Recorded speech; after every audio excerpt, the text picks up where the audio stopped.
ALL all, ELL ILL ಇಲ್. ಈ ಅಕ್ಷರಗಳಿಗೆ ಒಂದೊಂದೇ ಆಲ್ಫಾಬೆಟ್ ಸೇರಿಸಿದ್ರೆ ಪದಗಳು ಬೇರೆ ಬೇರೆ ಪದಗಳೇ ಬರುತ್ತೆ.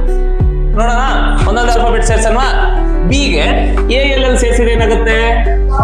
ಬಾಲ್. ಬಿಗೆ ELL ಸೇರಿಸಿದ್ರೆ ಏನಾಗುತ್ತೆ? ಬೆಲ್. ಬೆಲ್ ಅಂದ್ರೆ ಗಂಟೆ. ಬಿಗೆ ILL ಸೇರಿಸಿದ್ರೆ ಏನಾಗುತ್ತೆ? ಬಿಲ್. ಬಿಲ್ ಅಂದ್ರೆ ರಿಸಿಪ್ಟ್, ರಶೀದಿ ಅಂತೀವಲ್ಲ ಅದು. ನೆಕ್ಸ್ಟ್ ಹಾಗೆ ಹೆಚ್ ಅನ್ನು ಸೇರ್ಸಲ್ವಾ? HALL ಹಾಲ್. ಏನಾಗುತ್ತೆ? ಹಾಲ್. ನೆಕ್ಸ್ಟ್ HELL ಹೆಲ್, ನರಕ. ನೆಕ್ಸ್ಟ್ HILL ಹಿಲ್ ಅಂದ್ರೆ ಗುಡ್ಡ. ಅರ್ಥ ಆಯ್ತಾ?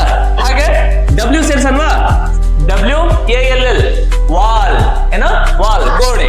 Next WELL well.